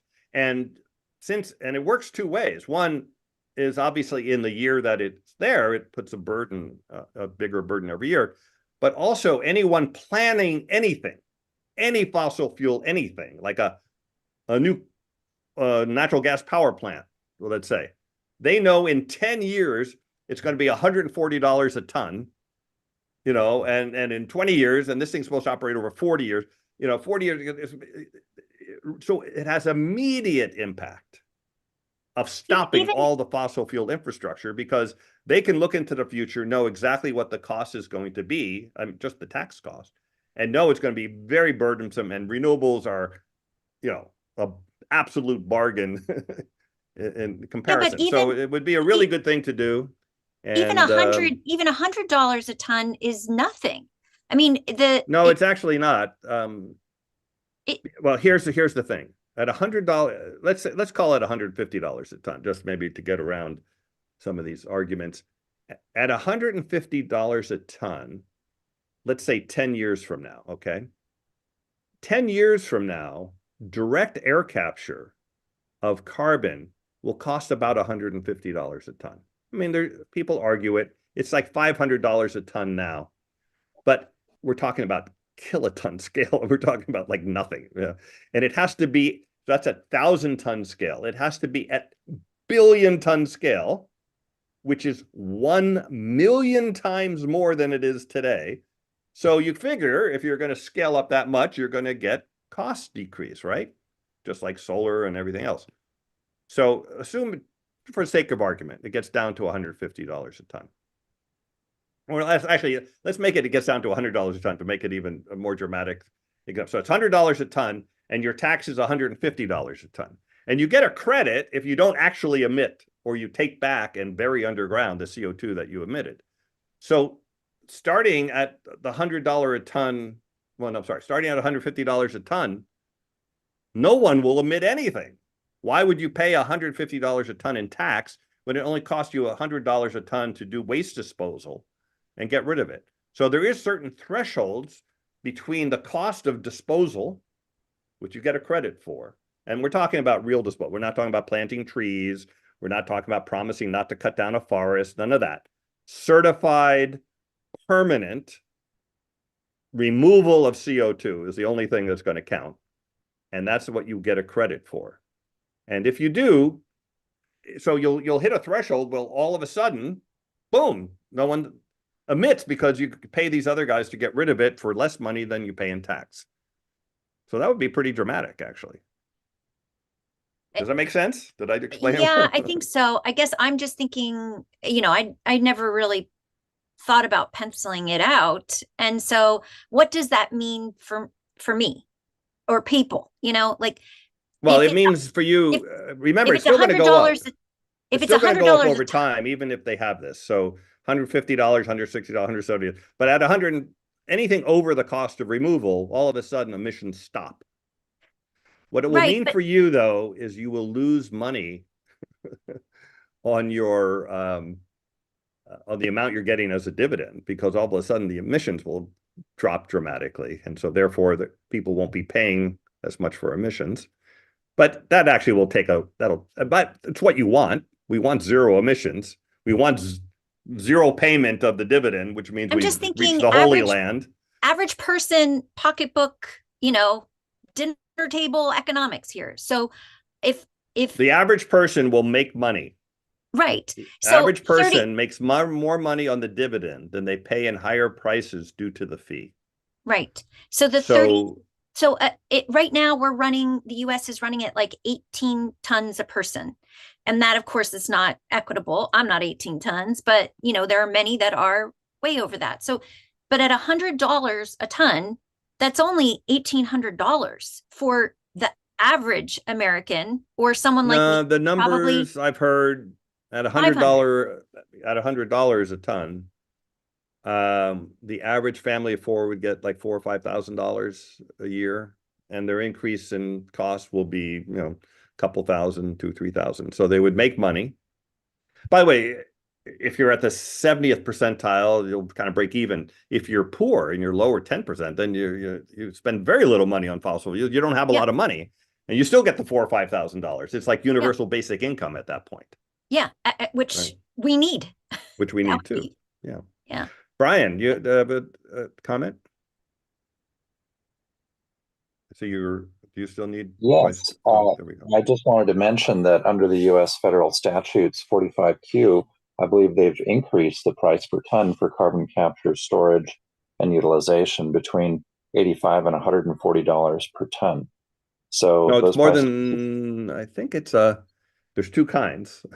Right. There's carbon capture just to get rid of it, and that I think is 180. Oh, and then there's carbon capture to use for enhanced oil recovery, and that might be 140 or something. And then that's out of the air, that's direct air capture. And there's, I think it's $85 a ton if you do CCS from a point source, like a cement plant or something like that. So there's different levels, and it's way more than it used to be. And this is the thing that Trump signed when he was in office. But he signed it because the Republicans supported it, and the Democrats. Well, so there's good support for much higher prices on carbon, and that's the kind of pricing that we're going to need as we go forward to really enable the elimination of fossil fuels. I'm sorry, say it again. What was that? How can we get to zero emissions? How can we get to zero emissions? We can pass policies that require it. Yeah. Why policy? Why not change the model of the game, the role of the game? Maybe if there is another new model of the game, not looking into profit and looking into value, more value. I think I agree with me that it was proposed during the Protocol 3, Protocol 3, right? Which I think a lot of Club of Rome members were against the carbon emissions, and they focus more on the changing of the role of the game. But for them, they believe when you look into more value let's talk, for example, the fossil fuel that we're talking about. There is a company called Novamot in Italy that was just being sold their products to. Can you hear me? Yeah. You can turn on your video if you want. By the way, it's up to you. Okay. No, I'm gonna do that later. I'm somewhere there. So Novotel, it's a bioplastic company, more of a chemistry paper, right? That put the scientists that put themselves together, Ketria, and they discovered that from the crack of a refinery, a condemned refinery, they could resuscitate it and create bioplastics, whereby they can generate more revenue from lubricants and more from textiles and more other products for biofertilizers from that. So it looks better if we can change the mode of the business and tell to them that don't look to what you want to do in one, but you can create multiple benefits. I think that makes a lot of sense when you're proposing that kind of the renewable, the clean alternatives make a lot of sense from a lot of different angles, and they're growing, right? There's going to be more renewable solar energy than coal energy starting in a couple of years, but that doesn't really matter because coal energy and oil and gas aren't dropping, right? We're increasing renewables, but the amount of renewables doesn't matter. It's only the amount of fossil fuels. So we do need policies that stop subsidizing fossil fuels by trillions of dollars a year, step one. And step two, put a tax on fossil fuels that rises every year so they get phased out over time. If you don't do that, fossil fuels will not go away fast enough, no matter how much great green stuff that you do. Because it's not the green stuff that causes climate change, it's the dirty stuff that causes climate change. So yes, I agree with you that we have all kinds of great solutions, and we're implementing a lot of them, but they're not going to happen fast enough to avoid disaster unless we put policies in place. And a fee and dividend is a good policy because you can put a border duty on your products coming into your own country. Europe already has the border duty, and they already have a carbon tax. Not the best carbon tax, but better than what they used to have. And then if we did it and had a border duty, and China did it and had a border duty, then all the countries very quickly would have to have a price on carbon. And that wouldn't require a COP meeting or a UN meeting or anything like that, which are very ineffective. And it would actually happen pretty quick. So that would be pretty good. So let's finish up here. Anyone else who hasn't spoken, Ahmed or Bartos, if you have anything to say, I'm going to, let's see, ask to unmute. If you want to raise your hand or you want to start talking, you can. Okay. Thank you. What do you, Oh, I can't barely see anything, but go ahead. Well, I'm currently lying in bed ill, so but maybe the light is not the best. Maybe I'll just stop the video. What country are you in? I'm in Poland. Okay, very good. Go ahead. Well, so interesting thing is in Poland, Christmas Eve is more important than Christmas Day. So it's particularly bad for me to be ill right now and like isolate myself in a room rather than be with my wife's family downstairs. And but I still came down, so I missed parts of your of the talk, but I remember in the beginning you said about a lot about the indirect cost of coal, which kills people. Like the air pollution kills people. Yeah, and Poland is a great example. Okay. We are a country of 30 few million, and we lose 50,000 people a year due to air pollution. And this air pollution is mainly from burning coal, but also wood for heating individual homes, and well, also fossil cars. But from my experience, I live in a city, in a communal block. We have, but next to our like district, we have a district of single family homes, and whenever it gets cold and there is no air, no wind, the air quality gets horrible instantly. Yeah, about 8 million people a year die from fossil fuel pollution around the world. So like it's in my country it's 50,000. Yeah, so still like if you scaled it up, it's like 1/10 of United States population. So it would be 500,000 United States. We have really probably like many times there's like online air quality trackers. Polish cities are often in the top. Okay. Well, I agree. and switch to renewable energy will help that a lot, right? We do have, but for the last few years, the last government was really fighting against wind, the energy from wind. It tried to support a bit of offshore wind, but they passed a law which almost killed onshore wind because of the noise pollution. They had they made really strict laws, which made it so that you cannot build a wind turbine anywhere closer than 10 times the height of the wind turbine. Mm-hmm. So it drastically stopped the whole development of wind. On the other hand, the solar is or was rapidly improving. However, our grid is quite bad. So even though a lot of not say bad, it's old and it's not suitable for this distributed energy supply. So even though many people generate a lot of energy from solar panels on their roofs, the excess energy is more often than not simply wasted. Yeah, wasted. As batteries get cheaper, then each home will be able to afford to have their own battery, which will then help solve that problem, because then the wasted energy goes to power you overnight. And the price is dropping dramatically for batteries. It's gone down 90% in the last 10 years, probably will go down another 80% in the next 10 years. And when it gets that cheap, you'll pay maybe $1,000 to have a battery backup system for your house that will work overnight. And that would make you be able to utilize all your solar energy, and then you can be off the grid and save a lot of money. So, or at least have reliable energy with the grid. So there's a lot of changes coming on that regard. I remember a few weeks ago, you said that the most common argument against the carbon fee and dividend is that it's too good to be true. People do not believe it's because it's too good. Because in European Union, we have this variable price on carbon, and theoretically, there's no dividend.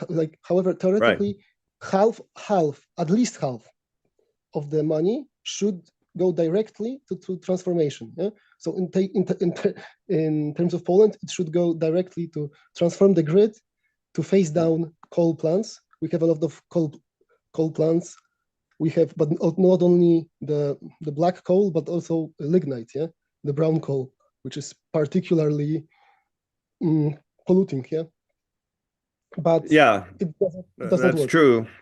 Yeah, but we are perfect examples. However, the European Union ETS trading system is a lot better than it used to be. It used to be a pure cap and trade system, which is the worst of all systems. It's what most governments use for carbon pricing, this cap and trade. It's a terrible system. You never know what the future price is going to be. It goes up and down. And because of that, no one even pays attention to it, that you can't plan on it or anything. But because it was so terrible, Europe changed it over time and put things like a floor in, so you can't drop that much anymore when there's a recession. When there's a recession on a cap and trade system, there's less power generated, and the cost of these carbon credits has dropped like crazy. Anyway, they've fixed it up a lot, so now you do actually have a fairly steady and rising price, but it'll never be as high as it could be if you gave the money back to everybody. So it's still not, it's a better system than it was, but it will never be as good as a fee and dividend system. So anyway, good. Well, then, nice to hear from you, and you should go back to the festivities with your family there. Well, as I enjoy said, it while you can, I guess, might be the theme of our climate chat. I'm isolating not to spread the I don't know, bacteria, viruses. I'm isolating. Stay safe then. Yes, be well. Wear a mask. Anyone else? Ahmed, do you want to join? Or Brian or Eli, Stacy, any further comments? Oh, Ahmed, welcome. Hi there, Dan. Thank you for having this excellent program today. I've learned a lot. Where are you calling from, first of all? Cardiff in Wales, in the UK. Right. Welcome. I've spoken to you very briefly in the past about enteric methane gas emissions from livestock. And there's been quite a remarkable development in products to deal with methane gas emissions from livestock. Sweden has got one product which they're promoting. I think it's seaweed. You got the Netherlands with DSM. They launched a product in the UK recently. You've got Canada and Australia also making great progress in this area. Overall, plus, I have to add that my brother runs a company in Denmark that eradicates methane from cow barns called Ambient Carbon. We interviewed him on Climate Chat. There's also a company in the United States called Ruminate, which is RUMIN, the number 8, Ruminate, which makes best described as a vaccine. It's not exactly a vaccine, but it's something you put in the animal feed and it stops them from producing methane. Yes, I mean, there's been seaweed, excellent progress used in the Pacific Ocean. Seaweed was long known because I used to have a seaweed, algae company, and the remnants after you made the oil, you had left with animal feed, and that had enough oil in it. And then there were studies, again, at least 10 years ago, studies that show that feeding the right kinds of oils in the feed for livestock reduces methane. And some of my it doesn't eliminate products. methane, by the way. It's only certain parts of their life cycle and all that kind of stuff. So it's a little more some complicated. species of seaweed, a 1% feed supplement can eliminate 90% of the enteric methane emissions of ruminant livestock. Well, that's when you're feeding them, right? But they're also grazing, depending what part of their life cycle they're on. If they're grazing out in the field, that's where the ruminate thing works, because you just add it to their feed a little bit, and it stops them even if they're eating grass, from it's not just what they're currently eating. It works over a long time frame. That's right. Well, it alters their gut microbiome. Is that it? I am not the expert on it, but look up ruminate. The seaweed does that as well. And in fact, we're developing a product for those pastured cows so that they can actually get some seaweed in the field. Yeah. So I think let's get that back to Matt. I think because let him finish his question there. Go ahead. Yes. I worked with a consortium of academia and businesses back in 2006 when in Europe, the use of antibiotics in animals was banned. So there was a massive impetus to look for a zoobiotic of botanical origin. So we put together an academic stroke business consortium. We screened 3,000 plants. 2 plants came on top, my one, and I only submitted 10 plants. And the major companies, they supplied about 2,800 plants. So everybody thought that company would be leading the commercialization. But in fact, what happened was my product came up top, equal top with another product. And then we found out that my product was novel and could be patented, and the other product could not be patented. To date, the product that could not be patented is one of the leading products in the UK. They had investment from Malaysian company. And I'm still sitting on my product. Well, I wish you luck. Of course, the other problem, even if you eliminate methane, you still have the problem that livestock results in deforestation because we're cutting down the Amazon rainforest to grow soybeans to feed cattle. And you don't really solve that problem with it. But so another way to solve the meat problem is to make artificial meat. I actually was at an X Prize conference a month ago or so, and I had my first taste of lab-grown salmon. It was salmon, but not from a fish. But it was, technically salmon because it was salmon cells, but grown in a cell lab. culture. Say again? Cell cultured meat? Cell cultured meat, yeah. And you'd be glad to know that it wasn't the most flavorful salmon I've ever had. Yeah, you'd be they put a lot of soy sauce on it. Yeah, you'd be interested to know the country that I'm from originally, Somalia. It's got the longest coastline in Africa, and we don't eat fish. You don't eat fish? Why is that?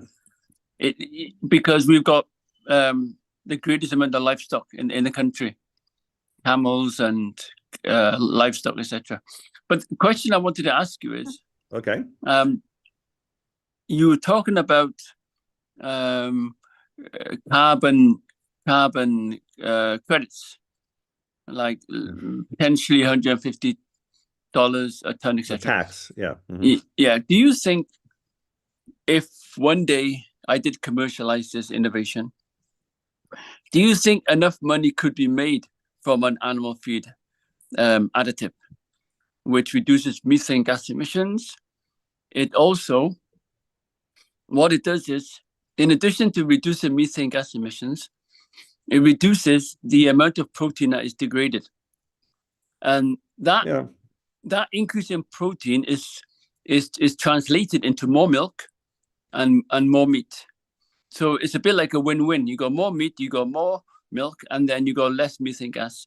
So do you think commercially that these animal feed additives are worth the effort in the scientific effort that people put into it? Will it be good rewards, do you think?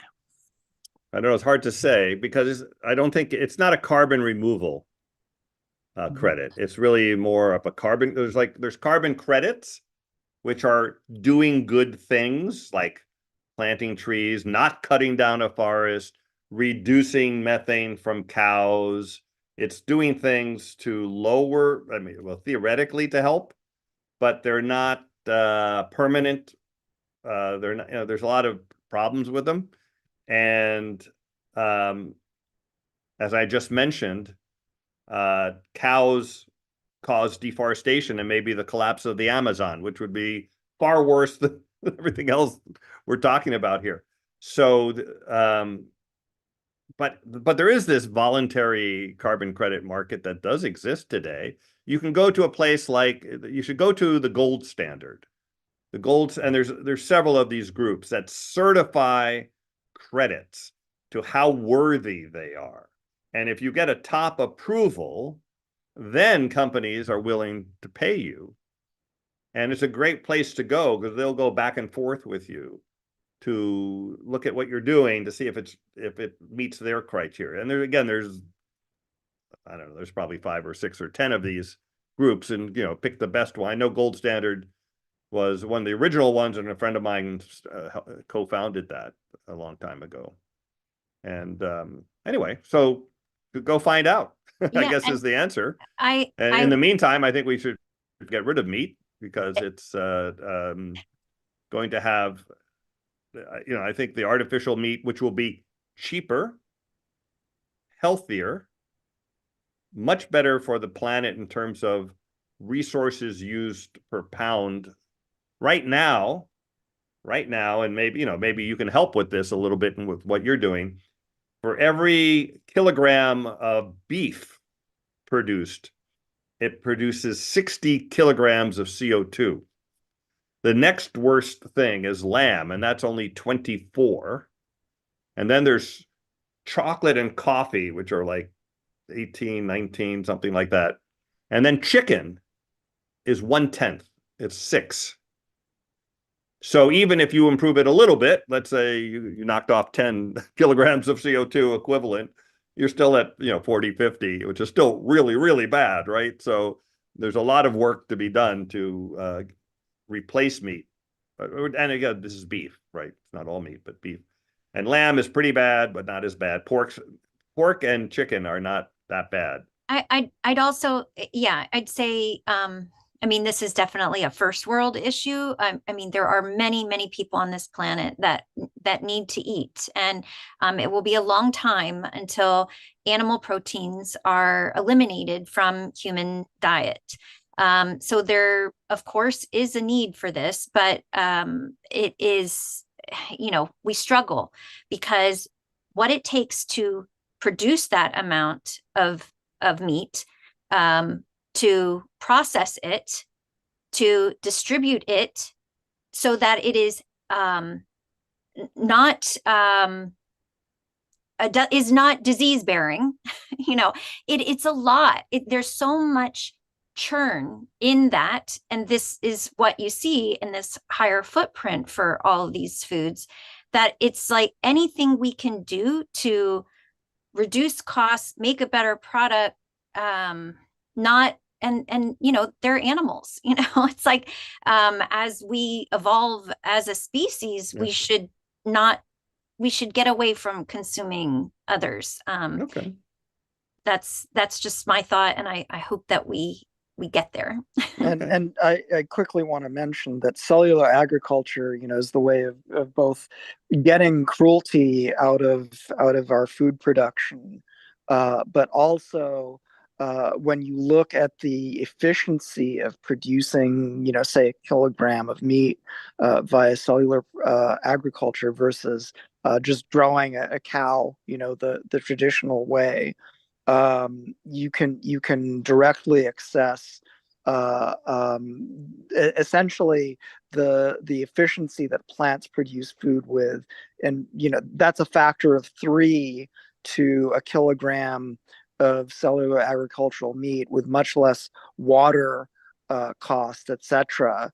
And if you do that in a distributed fashion, you can also reduce the shipping costs or shipping, the impacts of shipping, whether it's fossil fuel emissions or what have you. And ultimately, if you look at how much less it takes to produce meat that way, and you just produce the meat that people are eating that way, the lower nutritional inputs that it takes would leave enough excess in terms of what we're reducing now to feed absolutely everyone. Okay. Let me maybe make some comments here about, first of all, to everyone listening on YouTube, please subscribe to the Climate Chat channel and smash that like button, please, to get the word out more and more. Our Hansen interview has got quite a good coverage so far. And also, we have some really great upcoming rooms. Next week will be another discussion room. It'll be New Year's Eve day. But then on the 7th, we have Professor Ditlevsen, who wrote the paper on the upcoming AMOC collapse, which we have talked about plenty of times on Climate Chat, and we'll have the actual co-author of the paper here to talk about how likely an AMOC collapse is in the coming decades. And then on the following week, on the 14th, we'll have Dr. Johanna Volhart, who's going to talk to us about protests and what kind of protests are effective in changing policies and changing social outcomes, with a particular emphasis on climate, but not only on climate. So that will be a very interesting discussion as well. If you have suggestions for topics for the program or particular guests, you can write to me at climatechatclub@gmail.com. And again, if you have a particular guest you want, or you have contact information, or if you know the person, can make an introduction, that really helps. I don't know, it's now 12. It's been 2 hours. I think we should call it at 2 and let people get on to their Christmas activities around the world, or whatever else you're doing in terms of enjoying the holidays. And it was great to talk to everybody here today. And we'll continue it next week, and then we'll have some really cool upcoming guests, not to be missed on the 7th. By the way, this is a subject, AMOC collapse. that is going to affect all of your children's lives with high probability in really significant ways. I tried to get Jim Hansen to talk about it last week, like how bad it's going to be, and he just gave sort of more general discussions. But I think he did say it just screws up the entire climate. Basically, is what he said. So it'll be really interesting. January 7th. Don't miss that one. And I just quickly wanted to mention the November climate statistics. Okay, go ahead, yeah. So globally, November 2023 was the warmest November since records began in 1850. The previous record for warmest November was broken by 0.36 degrees Celsius, which is a huge margin to break a previous record. Both land and ocean individually also set new records for the warmest November. Record warmth in 2023 was primarily a combined effect of global warming and the strengthened El Nino, but other natural variability and man-made factors have also contributed. Particularly warm conditions occurred in Central Asia, Northern Canada, North Africa, and the Middle East, South America, and parts of the Atlantic and parts of the Indian Ocean. And unusually cold conditions were present in Northern Europe and East Africa because unusual cold is a feature of climate disruption.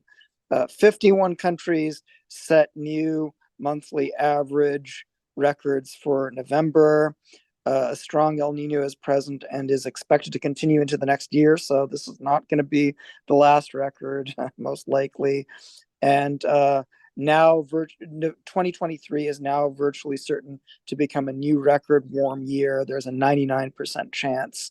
2023 is also virtually certain 99% chance to average more than 1.5 degrees C over the 1850 to 1900 baseline. And these are all statistics from Berkeley Earth. So it's solid work. These are not flukes. These are part of an intensifying trend, unfortunately.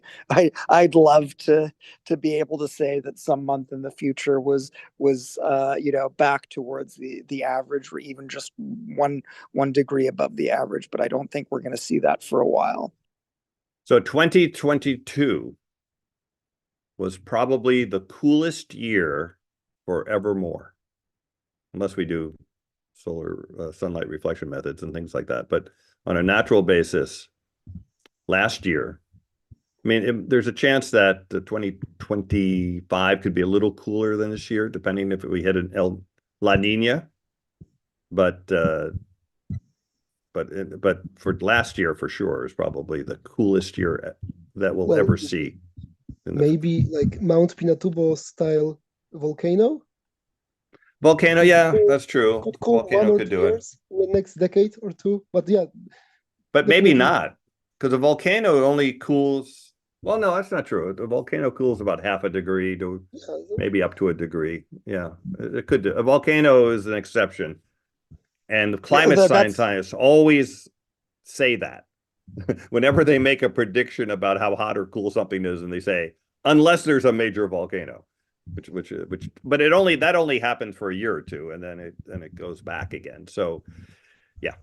And that's just hoping for good luck, but it also couldn't be, or it could also turn out to be not good luck if, for example, we have a year or two of climate-driven synchronized crop failures followed by a really big eruption that also depresses food production, right? So this or is not might necessarily improve food production, right? Relieve us from the heat. Actually, in the past, it's hurt, but then again, that was in normal times. Yeah, 1991 was the last one. Yeah. The recent analysis of Pinatubo indicates that 16 to 20 gigatons of carbon were likely absorbed by the natural ecosystem during that time. And so there is a long-term benefit to those volcanic eruptions. And that's probably worth understanding in greater detail. There's an article coming out shortly by Peter Fikowski on that. Is it from rock weathering or from the plants? Well, a lowering in temperature is also associated with the lowering of carbon dioxide in the atmosphere. You can see the dent in the Keeling curve that occurred between 1992 and 1994. And that dent represented an offset of around 16 to 20 gigatons of carbon, which was stored through natural sources for a long term. The Southern Ocean would be involved and other sources. So that's significant in considering, when we do consider sunlight reflection, how it can have long-term positive benefits for the carbon dimension of this as well. Well, let's pick this up. Let's pick this up next week. Again, if you're watching on YouTube Live or on YouTube as a replay, please subscribe and hit like. And we do these every Sunday at 10 a.m. Pacific. And again, next week, we have another discussion session. The 2 weeks after that, we have special interviews, the 7th and the 14th, always at 10 a.m. Pacific time. And we look forward to talking with you next week. If you want to join the discussion on Zoom, please join our Clubhouse room, where you find the link to the Zoom. And again, if you want to join the Zoom, you can also then send me a DM on Twitter or X while the room is playing, and I'll check those every once in a while. Okay, with that, thank you very much. We'll see you next time. Thanks for everyone for your participation. An interesting discussion all around of a lot of different subjects, including the X15 and other things like that. And we'll see you next week. And Merry Christmas. And next week I'll say Happy New Year. All right.